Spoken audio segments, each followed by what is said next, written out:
Now to the ongoing controversy over skorts. Ahead of the special vote in Congress next week, Louise Byrne has been looking at the origins of the skort. Well, tonight's skating report comes from Monaseed in Gorey.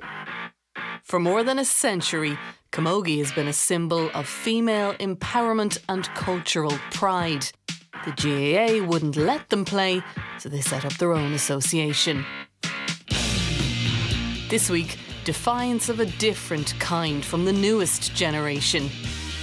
Player power directed towards those in charge, and already in May, a contender for Word of the Year. Skorts. Skort. Skort. Skorting. Skort. In County Kilkenny, a family business with long ties to the now contentious skort. We started, as Seamus and Mary in the picture would have started in '91. Would have started doing alterations and different things, and then saw the need for sportswear and customised sportswear. And that's your mum and dad, isn't it? Yeah, that's the mother and father, yeah, Mary and Seamus. Johnny Dowling is the second generation to run into sport. From a warehouse on the outskirts of Castlecomer, they design and manufacture all kinds of sportswear. And in the 1990s, when his parents were just starting out, this was their breakthrough product. So this would be in your original culotte or your kind of game skirt where it would have started for the camogie. Believe it or not, these type of garments were groundbreaking. Camogie skirts with shorts underneath. They were designed by Mary Dowling, Johnny's mum. She can't be definitive, but she's fairly certain she was the first to produce a camogie skort. I wanted to design a skirt that would look nice and that would be comfortable to wear and that the girls I knew that played camogie would like. As far as I know, we were the first to start the skirt. Before, camogie skirts and tunics had nothing underneath. Players were at the mercy of their own athleticism or a strong wind. In 1991, Mary surveyed clubs about what they wanted. We sent them to all the clubs, yeah.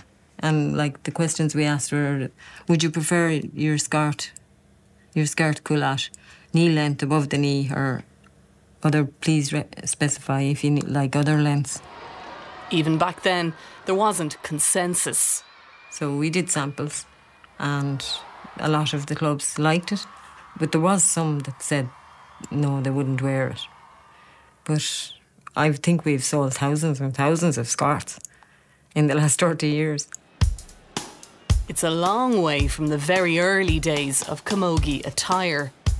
In the late 19th century, in a lot of women's sports, this is the time when women's sporting organisations were coming about, you would find that women would be wearing what we would consider to be inappropriate clothing. They would be wearing very long skirts, long sleeve blouses or shirts, and they would very often fall over themselves. It was all about Catholic values and how a woman should be perceived when she was playing sport. They evolved over time, and I suppose through pressure from players as well. But we also see, I suppose, the influence of the 1960s and the miniskirt. And we see that over time, these changes did happen in terms of fashion. The Derry senior team lined out with half wearing skorts and the rest wearing shorts, before all changing into skorts. Decades ago, the mere act of playing camogie was women taking a stand. Maybe inspiration for today's player protests. In some respects, it's true to the roots of camogie, where there was a feminist stance and the belief that women should be promoting themselves and be able to speak out about issues relating to themselves. This is the famous skort, yeah, our lycra version of the skort. So you can see the inner shorts, the skort outside, so it's a one-piece kind of a wraparound. All eyes, including skort makers, are on the motion being voted on by the Camogie Association next week. It would allow individual players to choose what to wear, not just the whole team wearing one or the other. That's viewed as making it more likely to pass, but it also means teams will have to have shorts and skorts that match. And just like his mother, all those years ago, Johnny Dowling has a prototype. We have what we think is going to be a camogie playing shorts, but at the moment it's a camogie training shorts. You have 15 girls standing up in a line and 7 of them are wearing the shorts, 7 of them are wearing this you probably won't be able to tell the difference. For 120 years, camogie has been played in all manner of materials and styles, evolving and changing with the times. Next week, potentially the latest evolution in a long history of sporting apparel. And that report from Louise Byrne. Well, for more on this, we're joined now by Sinéad O'Carroll, editor of thejournal.ie and a camogie player herself. And Sinéad, you're very welcome to the programme. Tell me about this special conference then next week, or Congress next week. Who is going to be able to vote, and will we know how people have voted? Yeah, so it's called, there's a 2 weeks notice for this special Congress, so it had to be 2 weeks. It's as quick as it can have been called. The delegates are made up of, there's past presidents there's the Ard Comhairle, the executive, there's county board delegates, and depending on how many clubs you have in a county, that deems how many delegates you send. There's also school delegates, there's delegates from the international units. So last year there was about 150, sorry, at 2024 Congress, there was about 150 delegates. So you're probably expecting about the same. They will vote electronically on the motion. It's just this one piece of business that has to be done. We won't know who votes what way, but we do know that Brian Malloy, the president, has told all of the county board delegates, all the county boards, to make sure they've spoken to the players. I know from my own club that our club has been surveyed and the answers have been sent to the county board. So I would imagine most county boards have done that. Did that happen last time? It was more ad hoc last time, and the GPA weren't as centrally involved. There wasn't this kind of protest movement behind it. There was, I think, 5 counties who had put forward the motions and the international unit, but it wasn't as, obviously there was no one on prime time talking about it, about the skort. So yeah, there's definitely more impetus behind this. Okay. And I know in our club it was like on our senior adult teams, it was unanimous for choice. Do you have a preference? Yeah, I'm a bit of a contrarian on this point. I do wear a skort, and I'm a very unusual player that I wear a skort to training, which is unusual. But like when you listen to Mary Dowling there, I actually have one of hers. I'm showing my age. I have one of her initial prototypes, and when I was under 13, we got in trouble at a county final for wearing bicycle shorts under our then skirts.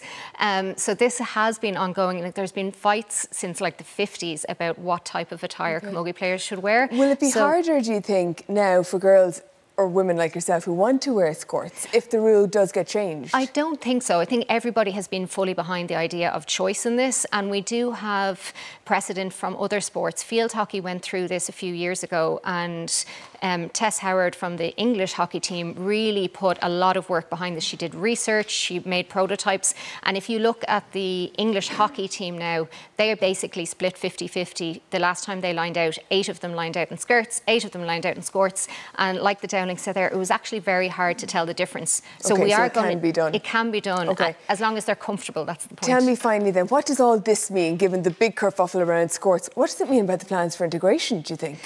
This is the main thing that I think over the last 2 weeks. Like, we are covering this, like I said, on prime time. It's surreal. We've got so much attention on this issue. It would be really great for everybody who cares about this issue for camogie players and they want to support women in sport. Start looking at your club. Is your club giving equal access to the young players and the senior teams, the adult teams in your club? Do they have access to facilities, the main pitch? Are your politicians supporting integration? Are they putting pressure on the GAA, the LGFA and the GAA and the Camogie Association to get it done by the 2027 timeline? Like, we need to start working towards that 2027 timeline, because that will make much more of a difference than sports will. Yeah. Sinéad O'Carroll, thank you so much for joining us.